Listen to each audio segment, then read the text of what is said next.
The Pistons are going to be without yet another young player for the rest of the season. We'll come back and talk to you guys about Isaiah Stewart, his third season, and how much it hurts having him miss the rest of the year in today's episode of the Locked On Pistons podcast.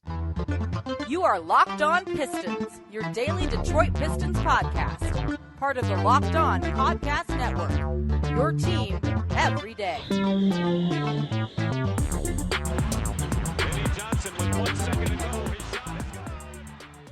What's the deal? Welcome back to another episode of the Locked On Pistons podcast. Per usual, I'm your host, Kuka Hill. You can find me over on Twitter at Kuka Hill. I want to thank you guys for making Locked On Pistons your first listen every single day. We are free and available on all your podcast platforms. And if you haven't already, head to the YouTube channel at Locked On Pistons, hit that subscribe button, or leave us a 5-star review on whatever podcast platform you're listening to this on. Today's episode is brought to you by FanDuel, official sportsbook of Locked On. Make every moment more. Visit FanDuel.com/LockedOn to get started. So later on in the podcast, we'll talk about this Charlotte Hornets game. A rough watch, a rough game from the Pistons.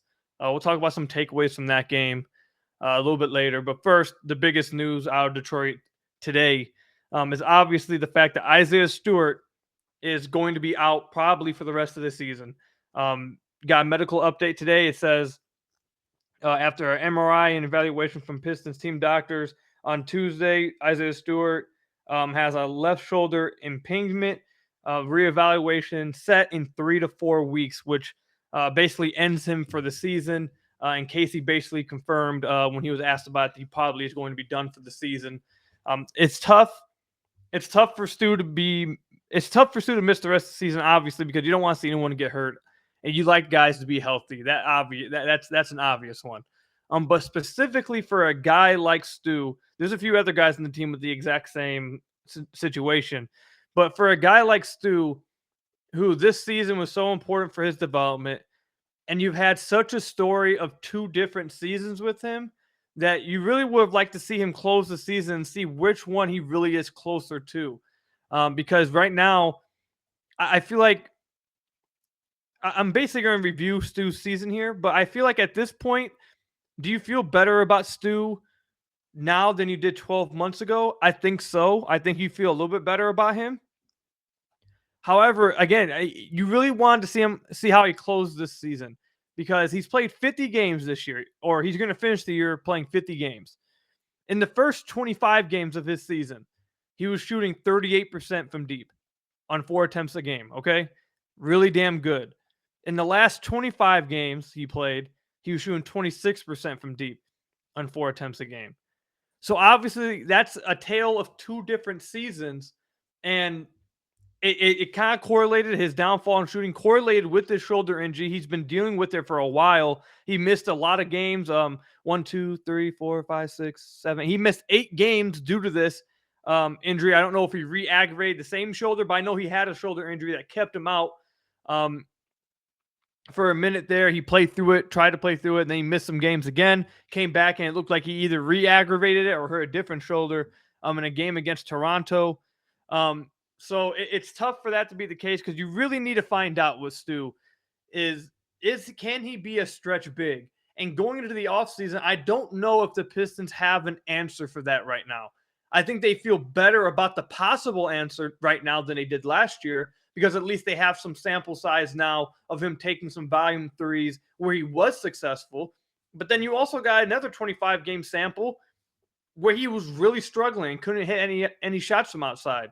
So going into the offseason, it sucks for the Pistons, because Stu, out of all the bigs for the Pistons, he's the one that has like the best chance of sliding next to all of them. We talked about this on the last episode. I think the Pistons have their big man rotation of at least the near future, like at least the next 2 years, I think. Doesn't mean they can play together. That doesn't mean you have the combination that you want of the future. I think they have the guys in the front court that they want, but they've been trying to find out the right combination. I don't think James Wiseman and Bagley is it. I don't think Duren and Bagley is it.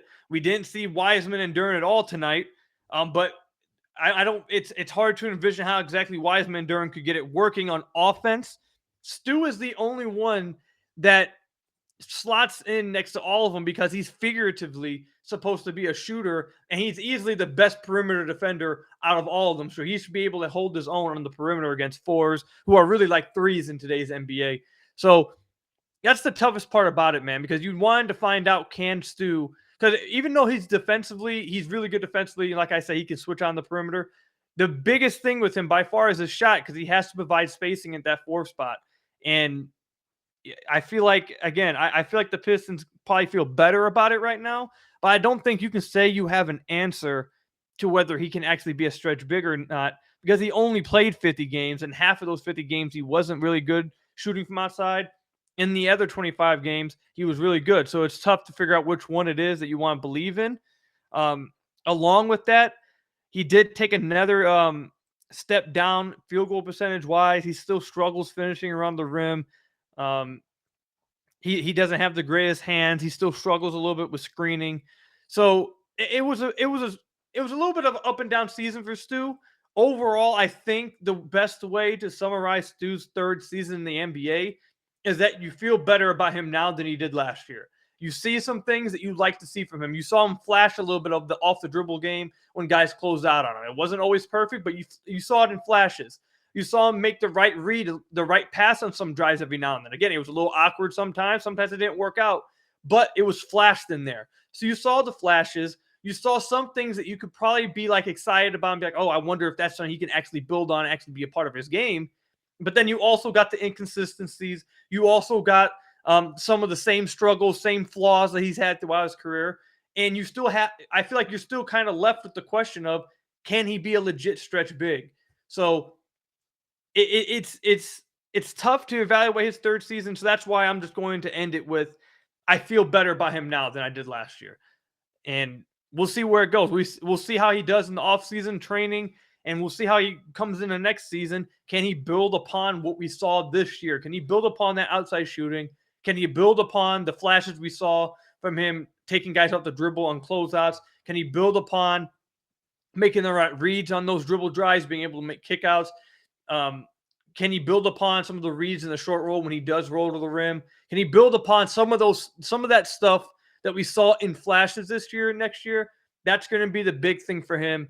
But either way, it's tough to see him go down for obviously the team and obviously for him. It's tough to see him go down, but obviously we just hope that he gets back healthy. He returns 100%. He gets healthy as soon as possible, and he gets started in his offseason. He can hopefully takes a little bit of a break offseason wise, but hopefully when he gets back into doing some training in the offseason, he's completely 100% healthy and that shoulder is no longer bothering him. So sucks to see this happen with Stu, man, but it is what it is. The Pistons were hit with a nasty injury bug this year, man. Just an absolutely nasty injury bug. It's tough. It's just, I don't know what else to call it but tough. You hate to see it, man. But coming up, the Pistons did play a game against the Charlotte Hornets. They lost 113-103. There were some rough things that happened within this game. But I guess we'll start with the positive coming up, and we'll talk about how James Wiseman and Isaiah Livers looked in this game and some things to take away from there. And then we'll move on later in the podcast of some of the things that did not go very well and some of the things that players struggled with in this game later on. But first, this episode is brought to you by BetterHelp. Getting to know yourself can be a lifelong process, especially because we're always growing and changing.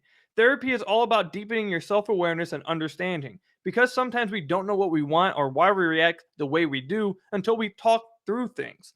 BetterHelp connects you with licensed therapists who can take you on that journey of self-discovery from wherever you are. It's helpful for learning positive coping skills and how to set boundaries. It empowers you to be the best version of yourself. It isn't just for those experiencing major trauma or anything to the extreme. It can be for just the most minor thing. You just need to talk through it with somebody. Well, BetterHelp is there for you. If you're thinking of starting therapy, give BetterHelp a try. It's entirely online, designed to be convenient, flexible, and suited to your schedule. Just fill out a brief questionnaire to get matched with a licensed therapist and switch therapists anytime for no additional charge. Discover your potential with BetterHelp. Visit BetterHelp.com/LockedOnNBA today to get 10% off your first month. That's BetterHelp, HELP.com/LockedOnNBA. So I want to thank you guys again for making Locked On Pistons your first listen of every single day. We are free and available on all your podcast platforms. If you haven't already, head to the YouTube channel at Locked On Pistons. Hit that subscribe button. or leave us a 5-star review on whatever podcast platform you are listening to this on. That's another great way to support the podcast. All right, so James Wiseman in 27 minutes against the Charlotte Hornets, 16 points, 13 rebounds, 8 of 12 shooting. Played really well in this game. Was a plus 13. I know everyone's been really looking at his plus minus every single game. Plus 13 in this game, and he had a block. The thing is with James Wiseman, now that Stu's out, that I'm kind of going to be watching for is if they are going to play him and Duren together. And Casey kind of spoke to this before the game, that Wiseman's going to have to be the one that obviously shows the ability to space the floor some, yet we're not really seeing him take any threes at all. So I don't know how that's going to work. I don't know when they plan on, asking him to take threes, start putting a priority on him to try to take some threes to see how it goes. But yeah, I mean, outside that, I thought he did a really good job tonight on the glass. He had 13 rebounds. That's one of the areas that he's really struggled with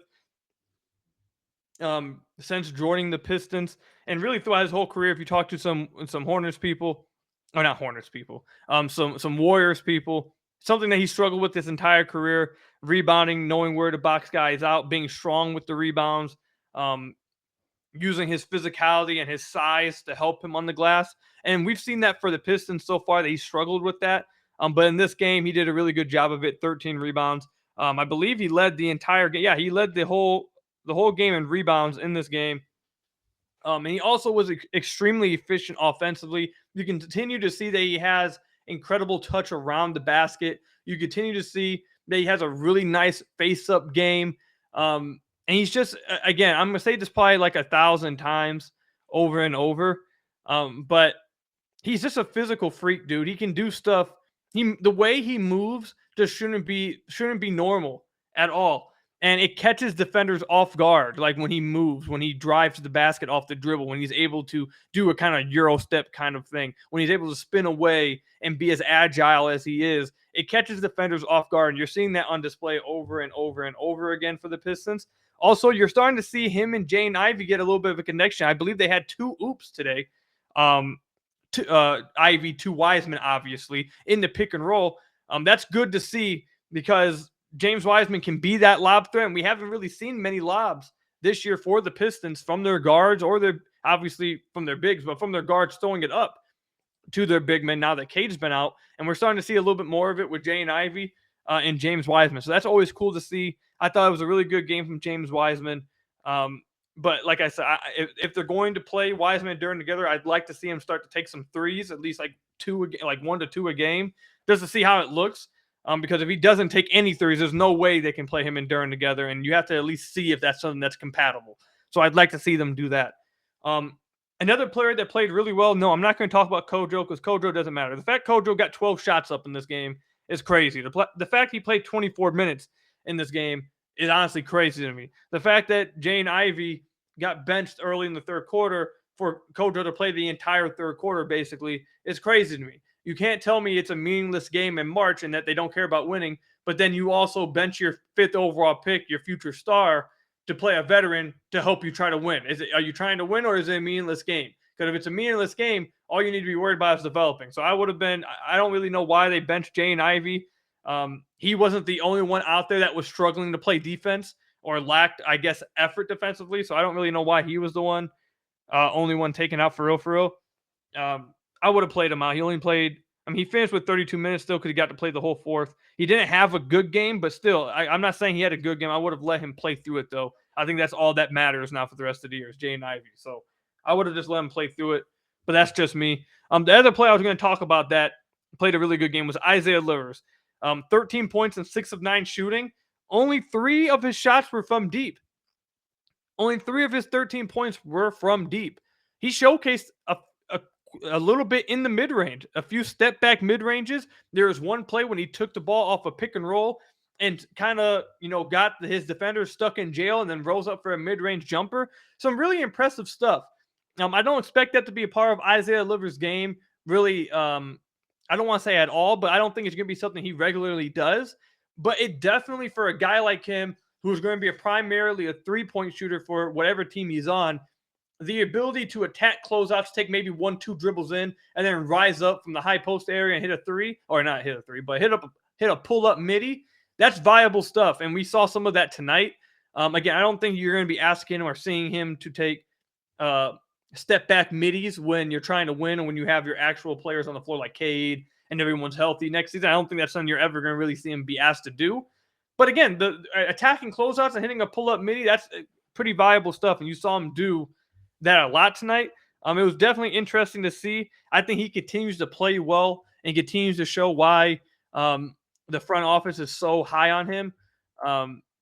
He had 5 rebounds. He fights on the glass. He's good defensively, all that stuff. We already know all that stuff with Isaiah Livers. I'm just happy that we continue to see him make shots now with his increased role. He got to play 31 minutes tonight. He played 37 minutes the last game, 38 minutes the game before that.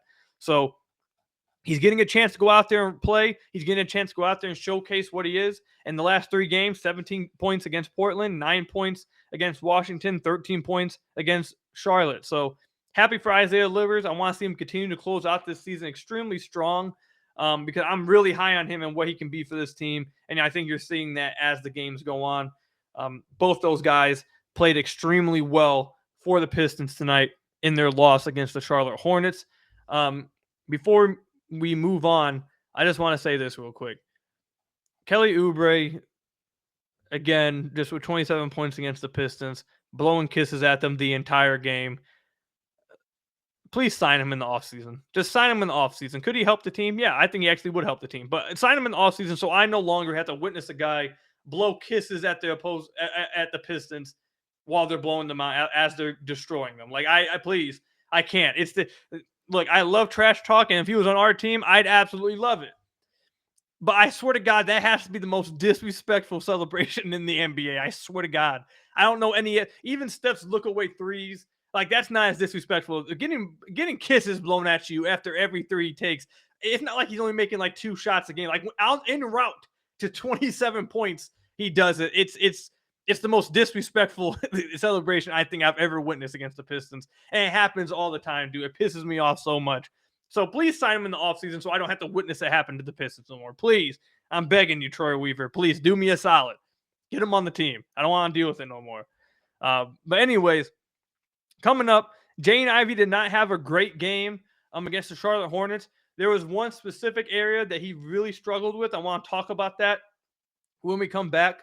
But first, I got to tell you guys about one of our sponsors, FanDuel Sportsbook. The midway point of the NBA season is here, and now is the perfect time to download FanDuel, America's #1 sportsbook.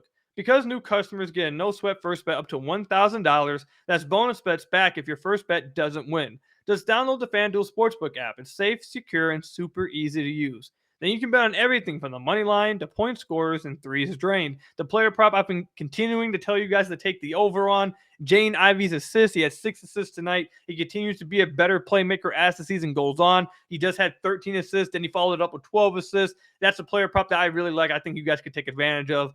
Plus, FanDuel even lets you combine your bets for a chance at a bigger payout with the same game parlay. So don't miss the chance to get your no-sweat first bet up to $1,000 in bonus bets when you go to FanDuel.com/lockedon. That's FanDuel.com/lockedon to learn more. Make every moment more with FanDuel, an official sports betting partner of the NBA. So I want to thank you guys again for making Locked On Pistons your first listen of every single day. We are free and available on all your podcast platforms. If you haven't already, head to the YouTube channel at Locked On Pistons, hit that subscribe button, or leave us a 5-star review on whatever podcast platform you're listening to this on. That's another great way to support the podcast. So Dwane Ivey, 5 of 17 in this game, 2 of 7 from deep. Don't really care about that. Not too much of a big deal to me that he had a bad shooting night. Not too big of a deal to me with that at all. It is what it is. Stuff like that happens. Sometimes you're just not hitting your shots. It is what it is. I'm not too concerned about that. I don't care. What I do care about, though, is the fact he had 7 turnovers tonight. That's pretty bad. That's probably the worst he's done all year. 7 turnovers is bad for anybody. Like, that's horrific. You never, ever want to see 7 turnovers. And I think Ivey's biggest issue, he has 2 issues he has with playmaking that he has to improve on. And I want to say this first before we even talk about his struggles. is that I want to make sure everyone understands he's improved greatly as a playmaker. And I've liked the improvements. We've seen him as a playmaker, as a passer with his vision. I've really liked the progressions we've seen through the whole year. So I just want to make sure we get that out the way. That doesn't mean he doesn't have things he needs to improve on still. But I do want to make sure everyone understands I'm not saying he didn't get better. I think he's gotten a lot better. We've talked about it a ton. I think he's gotten a lot better with it. But two areas that he still struggles with when it comes to playmaking. One is unnecessary flashy passes that end up in turnovers when they could just be easy assists for him. He had, I think, 2 of those tonight to Marvin Bagley that were he tried one no look and one was his little one hand flick pass that he does, and both resulted in turnovers. I really think he needs to cut down on those and just make the simple pass. I think it would help him a ton with his assist to turnover ratio. And then the second thing that he really struggles with, and this one's actually a good problem to have in my opinion. It's the fact that he has vision, but he tries passes that are just too risky of passes and it would have to be damn near perfect for you to place if you actually are going to throw them. This is what this tells me. It tells me he sees things, which is really good. You want your point guard, you want your guard, whatever, whoever operating the offense, you want them to be able to see things.